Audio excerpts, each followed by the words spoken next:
Welcome to the only patient advocate podcast you'll ever need. In this podcast, you'll learn how to advocate for yourself and your family, and where to turn when if that becomes overwhelming. Now, here's your host, Joyce Schultz-Killian, registered nurse and owner of At Your Request Patient Advocate, LLC. She is your private patient advocate. Here at your request to communicate, educate, and advocate with and for you.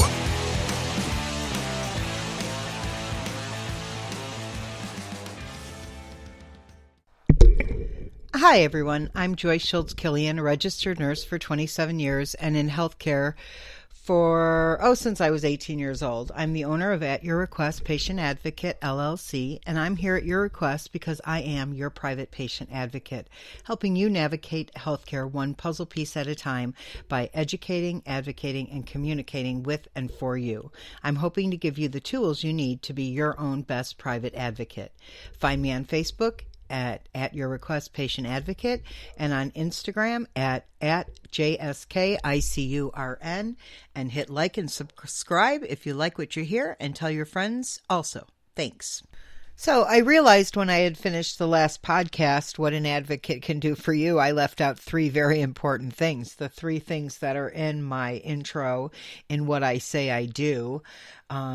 That's the educating, advocating, and communicating with and for you. So that's what I'm going to talk about, how I specifically help my clients by doing those three things for them while saving them time and saving them money in the long run. So let's first define what an advocate is. The definition of advocate, according to the Merriam-Webster dictionary, is one who pleads the cause of another. Number 2 definition is one who defends or maintains a cause or proposal. And number 3 is one who supports or promotes the interests of a cause or a group. Advocate can be a verb, to support or argue for a cause, policy, etc. An intransitive verb, to act as advocate for someone or something. And then I went to WASHA's site, Washington State Health Advocacy Association, and they are well known for their work in advocacy nationwide, not just in Washington, and for their education on advocacy. And they talk about who is a health advocate. And their definition is a health advocate is an individual who provides direct and personalized services to a patient and or their family as they navigate the healthcare system. Health advocates also engage in activities that promote health and access to health care in communities and the larger public. What does a health advocate do? A health advocate's role is to assist, educate, and support patients and their families so they are able to make appropriate healthcare decisions for their specific situation. Health advocates assist patients in medical, elder care, insurance, legal, and administrative areas regarding their long-term or acute care needs. And then it talks about, you can go to their site, www.washaa.org, who is a health advocate, and search. The other Google search, when you Google search the word advocate, this comes up. A person who publicly supports or recommends a particular cause or policy. Some of the words that are associated with the word advocate are champion. These are the words I like, actually. Backer, proponent, protector, spokeswoman for, spokesperson for, fighter for, battler for, crusader for, missionary, reformer, pioneer, pleader, and apostle. And then this was another general search under, so noun is a person who publicly supports or recommends a particular cause or policy, and all those words are similar to advocate. And then the verb for advocate is to publicly recommend or support. So I advocate for people in many ways, and the three things I didn't talk about, which I really want to stem and hit on today is educating, communicating, and advocating, and how I do that for my clients. Educating my clients, I educate them about their medications. I don't want to hear my clients say they take the little pink pill. So if your goal is to learn about what your medications do for you, that is something that I can do, is educate you. I fill medication boxes, and as I'm doing that, I can educate you on the medication. Recently, I had a woman who didn't understand why it was so important to weigh herself every day, and she has a right heart failure, and she has a very high pulmonary edema pressure, pulmonary hypertension.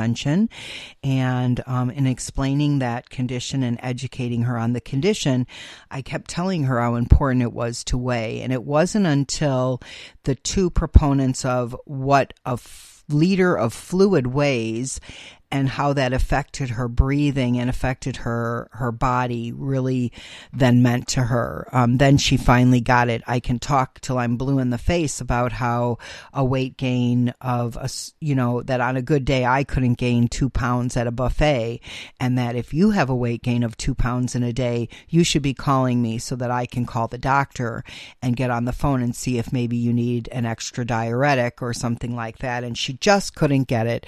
Every time I talked to her about it, she said, I just don't understand. I'm not heavy. Why do they want me to weigh myself? It's not like, I'm overweight or I'm obese. And I said, this has nothing to do with your, fat factor. It has to do with the water factor.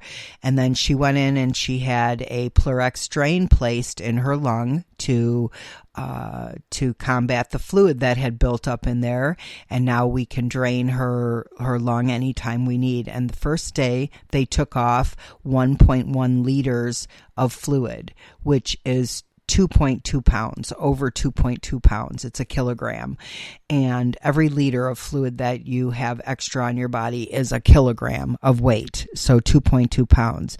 So then it was finally then when she realized that correlated the amount of water, the liquid that had a weight, and her ability to breathe better, and then to find out that home health was going to come the next day and take off another liter, which was another 2.2 pounds.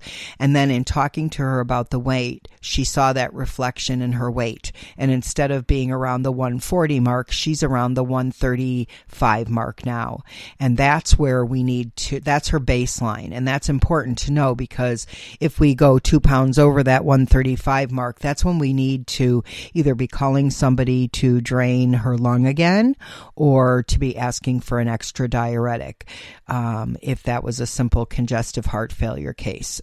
This is a case where the congestive heart failure is backing up into her right lung, and it's causing us to have to drain that lung every so many days. And that's based on the weight gain that she is going to be reporting every day. So finally it clicked. So medications, always educating you about your medications, how they work together. People don't understand kidney medications, beta blockers, ACE inhibitors, and I kind of educate on that as much or as able as I am. And sometimes I'm not very good at it, or the people aren't getting it because it took that woman just a little bit of time to get about the weight and the water. The other thing that I have for education is a lot of lists. I have a whiteboard list for when people are in the hospital. It pretty much follows the whiteboard that's in the hospital. And that way patients, family members can call every day and ask the questions specifically on the whiteboard list about, what doctors have seen the patient, what's the proposed discharge date, what are they getting IV fluids, what is their diet, what is physical therapy doing for them, and that's all on those sheets. I also have lists for doctor appointments, questions to ask prior to a doctor appointment, things that you can write down prior to your appointment with the doctor, so when you get in there, you can go quickly through the list. We have care plan lists. We send those out prior to the care plans for patients that I have in communities. That way, when we have the care plan, everybody knows what we're going to talk about. and we are all prepared. We've all had that opportunity prior to the care plan to say, this is what we're going to go through. These are the points that we want to discuss today.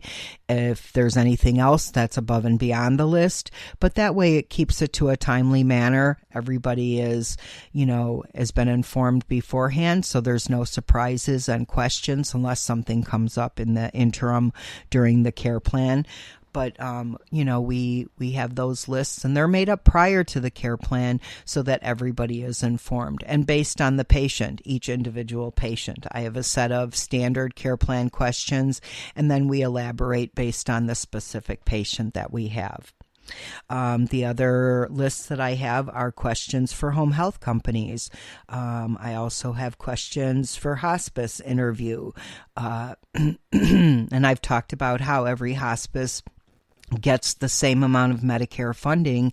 It's what they do with the money that sets them apart. And those are some of the questions I ask is, what sets you apart from the other hospice companies? And there's questions that patients don't think about asking. What would happen if I had an emergency at 2 a.m. in the morning and the patient was at home on hospice? How would you respond to that? Who would you send? Is it an agency person? Is it somebody on staff with the hospice agency? How long will it take them to come out and assess my family member and help us? How long will I be waiting? Those are all questions I have on my hospice interview questions. I also have questions that we take along with to doctor appointments for medications. If doctor is thinking about starting you on a medication, you have the list of questions right there. What is this medication for? How will it interact with my other medications? What do I need this medication for? So I have all of those lists made up for you beforehand so that we can save time and everybody's time during a doctor appointment or whatever you're doing. When I educate patients on home health or caregiver companies, I know the rules and regulations. So I know what you're entitled to and how those rules and regulations will affect whether you're at home getting therapy or whether you're in rehab getting therapy, how the appeals work. I have lists of questions to ask for communities, what to look for in an assisted living and in a memory care. Some questions, again, you don't know the questions to ask if you just don't know.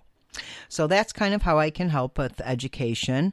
I'm constantly educating on new diagnosis, disease treatment options, because just because they tell you there's only one treatment option doesn't mean that that's all that there is. And being somebody with the education and background that I have, I kind of know that what's out there for people, and I really I stay up to date on treatment options and plans. I also have a lot of friends and colleagues that are still at the bedside and are updating me on new treatment protocols. And I'm constantly reading JAMA and New England Journal of Medicine and part of all of those different websites and Instagrams where they post all those questions. So I'm constantly keeping my knowledge base up, especially with Medicare guidelines and the changes that come there. Another way that I help my patients specifically is by communicating for them. I communicate with the doctors because getting the doctors to talk to each other is a chore in itself. The kidney doctor, I had a client recently who went to see the pulmonologist, same client that had the Pleurax strain placed, and they said, you really need to follow up with your cardiologist because you have a very high pulmonary hypertension, and that is affecting the backup and the congestive heart failure, and it is affecting your heart, which affects your lungs, which affects your kidneys. And until everybody is on board and we're all treating the same condition, and we're all treating it from our end, and the lung heart and kidneys are working together, you're not going to be at peace. Well, the patient went to the cardiologist and they didn't feel that there was an issue with pulmonary hypertension or that they needed to put them on any meds. I sent the son with a list of medications that would be appropriate for pulmonary hypertension, very first-line based drugs that the doctor could have picked from. We talked about the right cardiac cath that was done and the pulmonary pressures that were noted. I had questions on that. The sad part is I couldn't go to the appointment. So the patient and the family member left without any orders, and the doctor saying, "I'm really sorry, this condition of your lung has nothing to do with your heart," which is totally untrue. When the son sent me a breakdown of what happened at the doctor appointment, my answer to him was that the pulmonary hypertension is caused by the heart, and the only one that can relieve that is the cardiologist, and maybe it's time to get a second opinion.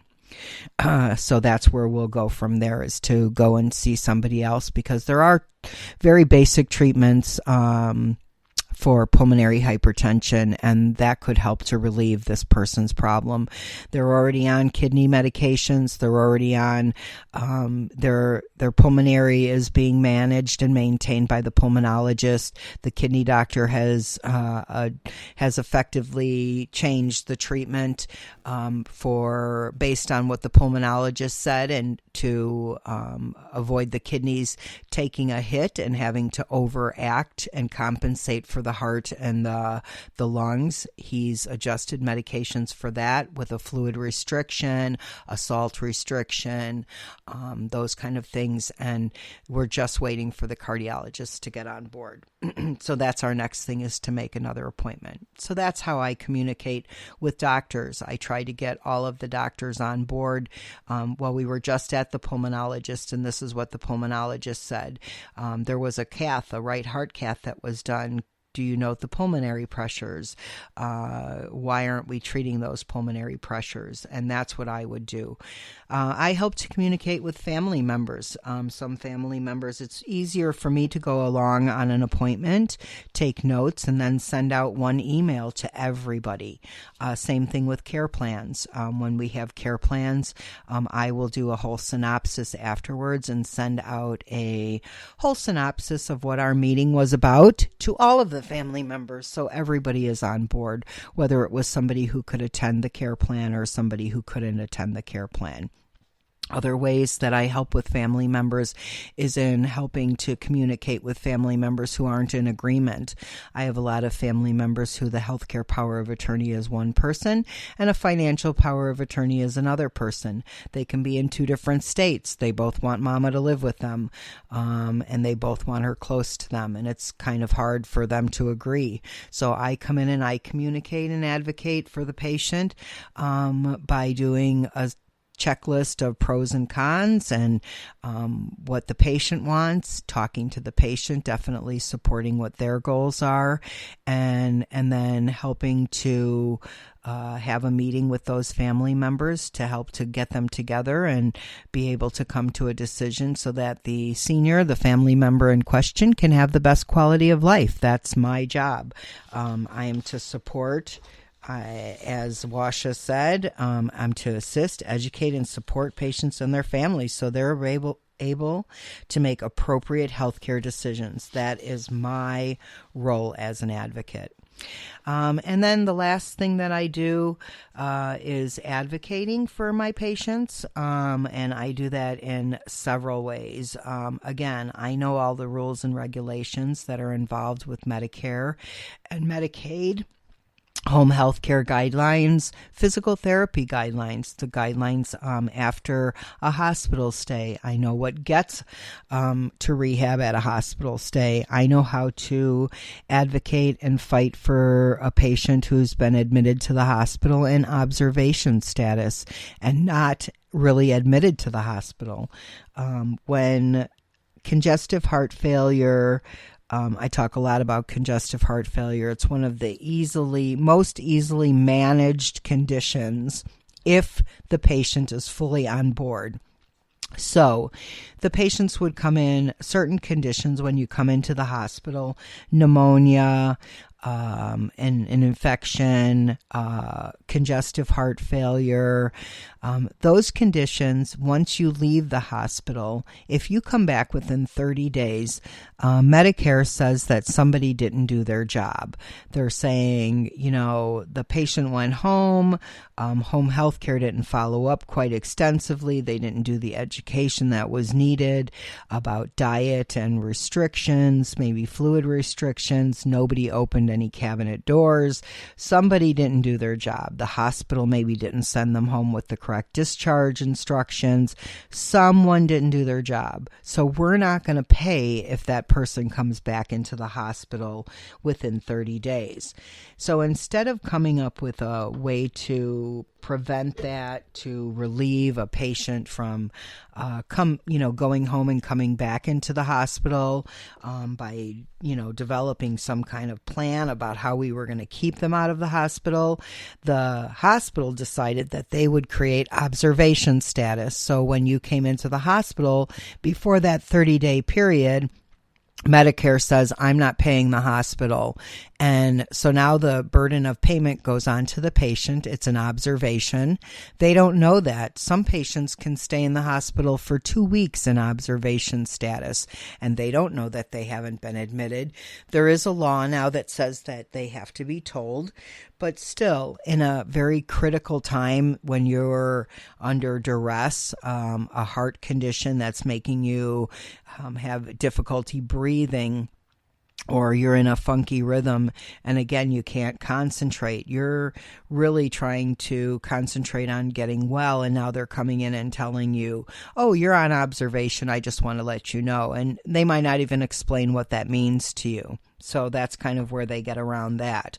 So come to find out then when you're discharged, you either are sent to rehab because now you need some rehab. You've been in the hospital for 3 days, 4 days, 2 weeks, being treated for congestive heart failure on observation, and now you don't have any rehab afforded to you because Medicare guidelines say that you have to have 3 overnights being admitted to a hospital to get that rehab benefit of the 100 days, which nobody gets, but to get the rehab benefit.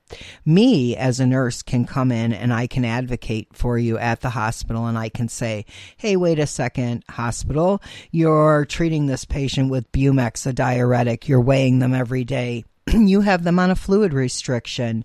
You're monitoring their salt intake. You are treating them for congestive heart failure. And I'm really sorry that they came back within 30 days, but you really need to admit them. And I can call Medicare. I can force the hospital's hand and say, you're actively treating this person for congestive heart failure. You need to admit them to the hospital. And we can fight that through Medicare. So that's a way I advocate. Recently, I got a call. I advocate for people in communities all the time, especially rehabs. I had a call recently from a woman.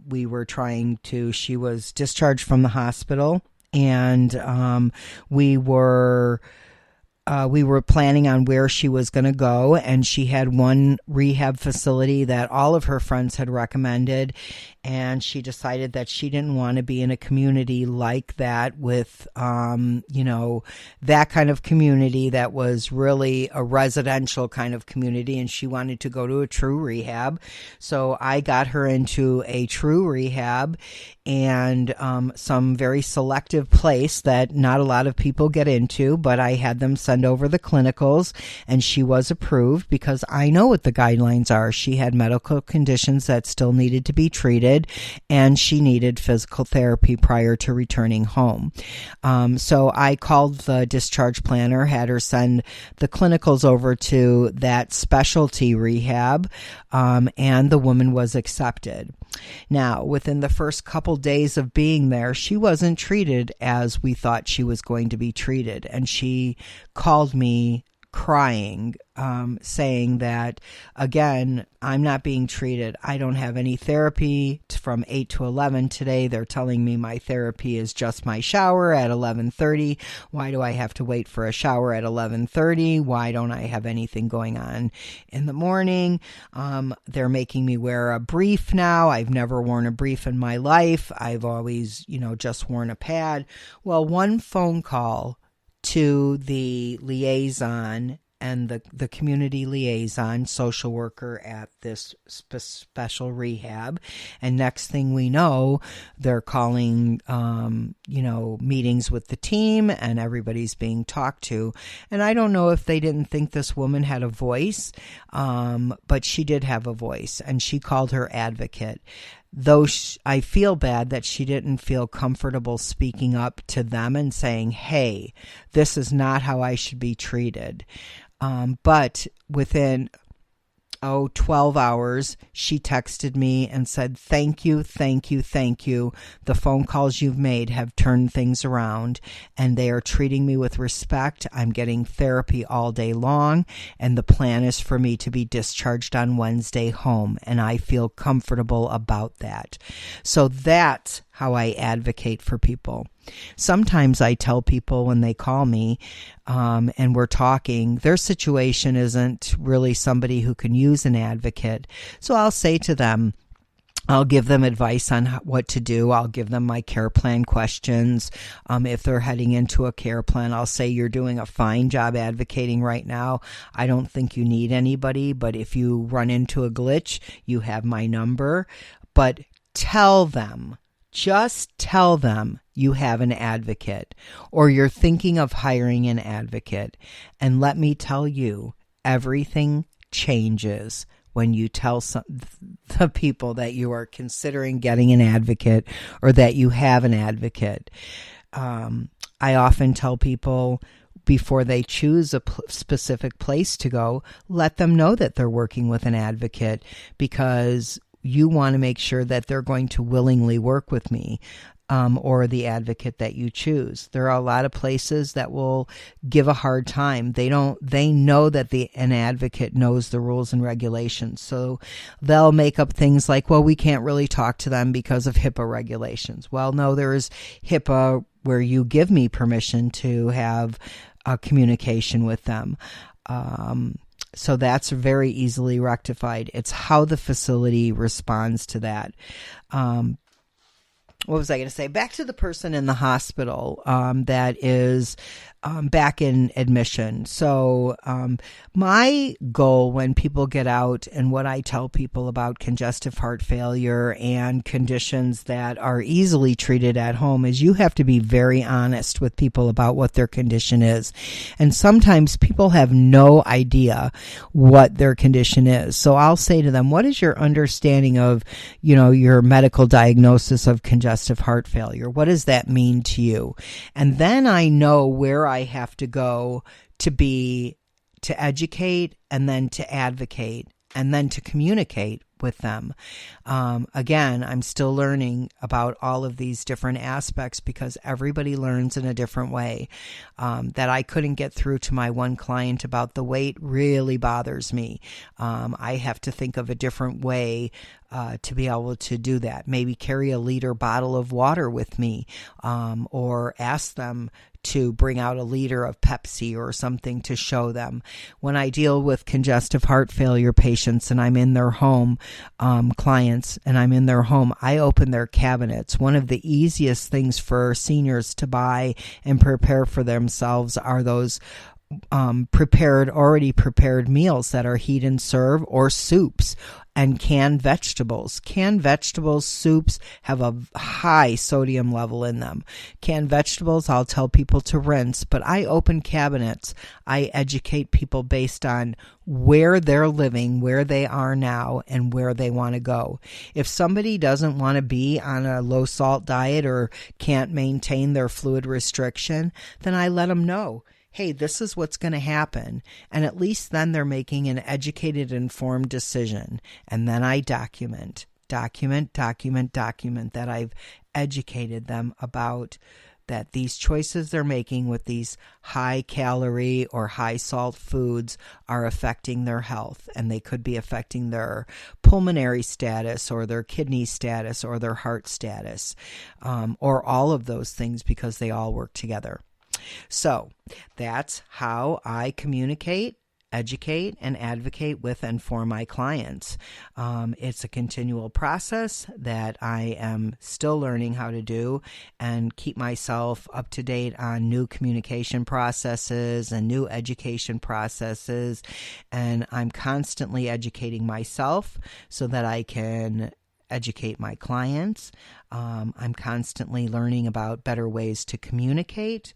I'm constantly joining communities and groups like WASHA, the Washington State Health Advocacy Association. That's my next place to join.